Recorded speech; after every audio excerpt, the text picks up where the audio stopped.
Shared Parenting Scotland recently received new funding from the Scottish Veterans Fund and the Veterans Foundation for its work with the forces community to support those experiencing relationship breakdown. I caught up with Mark Downie, Armed Forces and Veterans Manager for the charity and a former Royal Marine. Former Royal Marine, yes. I spent 10 years from 87 to 97 and had the most fantastic time. Met oppos that have lasted a lifetime, and they still do. We still meet up every year, and whilst we're all in our 50s now, we still think when we meet up we're back to 17, 18-year-old dafties again.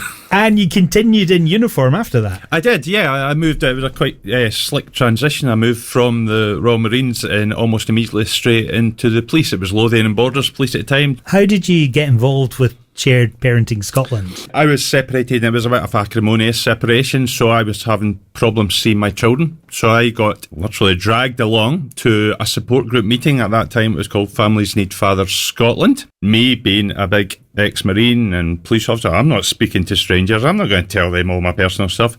It was actually the best thing I've ever done, and it's changed my life for the better. I went along and I got support, I got advice, and I got tips on what to do, but importantly, what not to do. So I kept going along to the meetings. I ended up representing myself in the family court in Scotland. I was representing myself for over 30 hearings.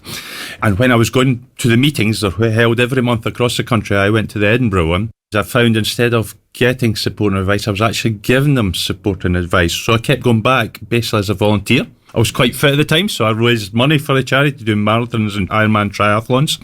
And then I kept going, and I think they must have got fed up with me turning up, because they then invited me to become a trustee of the charity. And I was a trustee of the charity for a few years. I was actually one of the drivers of changing the name from Families Need Fathers Scotland, because I recognised the need for mothers and grandparents as well. So I was one of the main drivers to change the name to Shared Parenting Scotland, which we are today. And then when I retired from the police, I was fortunate a position came up. I went for the interview and I was very fortunate to get the job as a helpline support worker, and I've since adapted that role and taken over the role as Veterans and Armed Forces Manager, and here I am today, 6 years later. What's the role of the charity? We are Scotland's foremost shared parenting charity. We help non-resident mothers, fathers, grannies, granddads. We help people who are separating make arrangements, amicable arrangements to see their children. Vital that you have this Armed Forces and Veterans strand, because it's a different sort of life and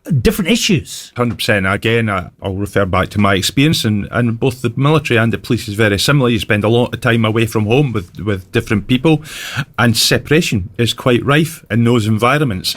And I remember when I separated, and I've heard it many times even before me, when I separated, you better get a good lawyer. And that's not always the best advice. If you're already hostile, it can raise hostilities. We advise to take a step back, take a breath, and we'll try and look at the bigger picture and try and take the tension, heat of it, and think objectively on how we can help. Hostilities help no one, not either parent, but definitely not the little people, the children in the middle. And that's what we're here to look after, the children in the middle and help them see both parents. The child is at the heart of everything we do at Shared Parenting Scotland. Shared parenting doesn't mean 50-50. 50-50 doesn't work for everyone. Some people, as we know, are in the armed forces and they're away, and they can, with the best will in the world, they can't see their children 50-50.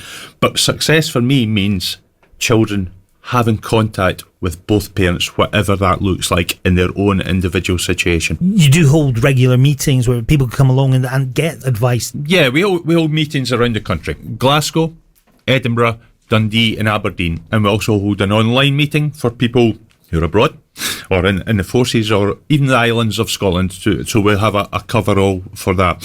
And at these meetings, as well as the family solicitors turning up to give free advice, you also get the knowledge of our staff who will be chairing the meetings, but more importantly, you get peer support. When I went along to these meetings, when I was going through my situation, I found the support and the knowledge of other people, even simple things, and let's not go into great detail, simple things like if you're going to Edinburgh Sheriff Court, don't park in Chambers Street because the parking costs a fortune, and the meanie will give you a ticket. Park round the corner where it's cheap. Simple things like that gets overlooked in the big scheme of things because you're not seeing your children, and I found them a great support and a great help, and it literally changed my life.